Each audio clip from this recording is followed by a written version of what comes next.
Okay, let's talk again about how do we talk to our friends and family about the taboo topic of global warming.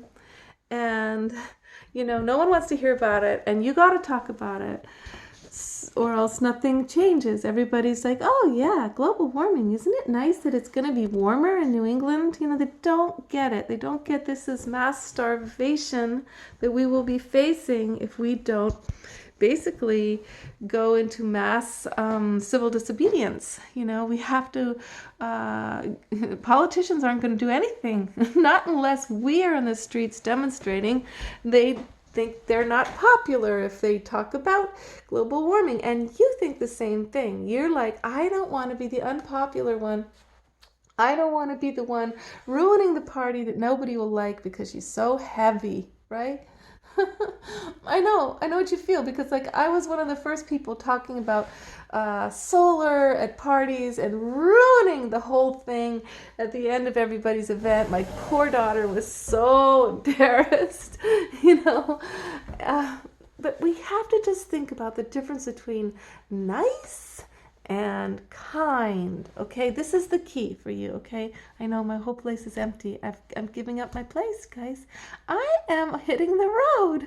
You're going to be on an adventure with me if you keep watching this show. We're going to save the world. We're going to envision peace on earth. Okay, nice and kind. Where was I? Nice and kind is the secret. Because if you're nice, right, and the house is on fire, you're going to be like, hi, you know what? I think your house might be on fire. I think it's on fire, but it's just gonna get a little hot probably. I think it might be. And then you're just like, oh, wake up. And then the person doesn't wake up, and then be like, oh, I'm sorry. Yeah, your daughter and your child, they burned alive because I didn't want to bother them. I didn't want to ruin their night. That's being nice, right? I'm so nice. But being kind would be to shout, get the hell out of your house! And your house is on fire! Then they don't wake up, you smack them in the face and you drag them out by the feet, maybe the hair. Get out of there! Your house is on fire. You're gonna die. Now that's true kindness, right? That's the kindness that you would really appreciate, especially if you're a deep sleeper and you don't wake up when people go, hello, hi, I think your house is on fire. But we're in this situation where our house, our planet's on fire. It's really on fire, guys. Just like Greta Thunberg says, it's on fire and we need to act that way, okay? So just be rude, ruin the party, ruin somebody's night, make them resent you. Like when I first really started facing it, the situation that we have, 3 to 12 years left to even be on this planet unless we take mass action. I was so paralyzed. I was having nightmares. I was just quiet all the time, secretly sweating, heart palpitating, depressed. Okay, so I made it through my shit. And now the thing is, let's just help each other. Just face it. This is the time of the planet that we're on, and actually take it on like superheroes, okay? You were born for a reason. On this time of the planet's transition to perhaps kicking the humans off of it or not. So like if we're going to stay on the planet, we're going to have to enter a utopia where everything we do is interconnected, is sustainable, is green energy, is embracing all the world cultures together into one family, sharing all of our resources. So this would really be Eden. This would be really heaven on earth, using our technology to work with nature in these amazing ways that we know are possible. Now we have the technology, the wind, the solar, the wild new traveling inventions. We'll even have airplanes soon, I believe, with no combustion. So,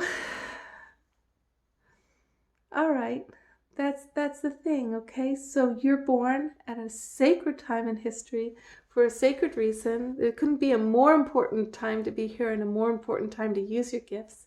And I think that the thing that paralyzes people is they think, well, I'm just not a radical. I'm not the kind of person who can, hit the streets and demonstrate. Well, first thing is every big movement that's ever changed the world is just done by regular people. Just the regular people start marching together and allowing themselves to be arrested if need be.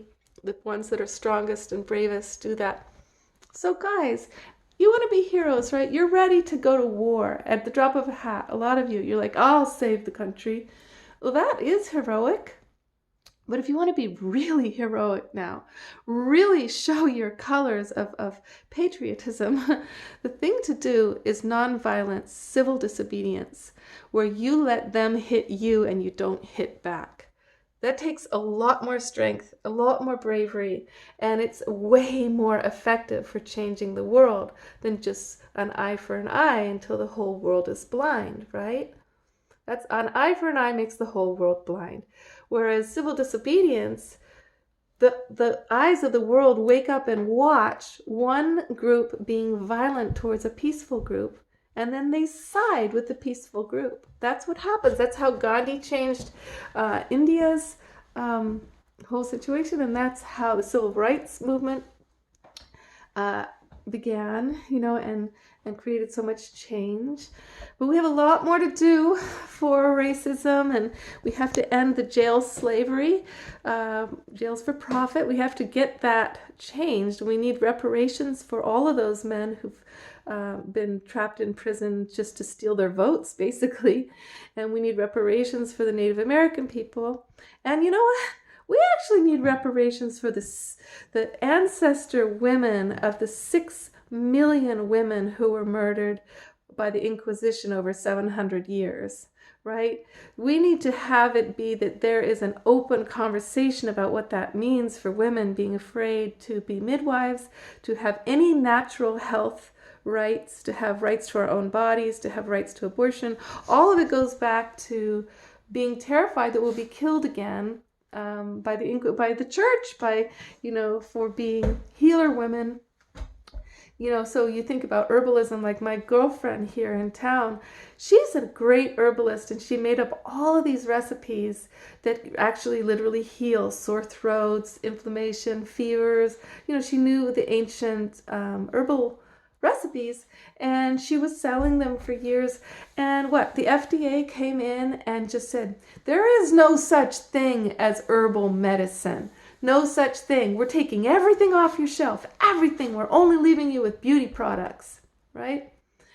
That is the Inquisition, see, that's still happening against everything that is feminine and deeply wise and natural, that doesn't require money, that doesn't mean giving away your power. You give away your power again and again, they're happy, right? Because then who is this they? It's us. Like, we are the they. If we let this happen, where we let our planet go down in a handbasket and we don't fight the politicians in the way that voting isn't really voting anymore, and we don't talk about how money has taken the place of democracy. If we don't face it and fight for it, we are the they, because evil is not usually this devilish face that I'm going to kill everybody, I'm going to get them. No, evil just builds one choice after another that is selfish and is not thinking of anybody else in mind. It only has oneself in mind.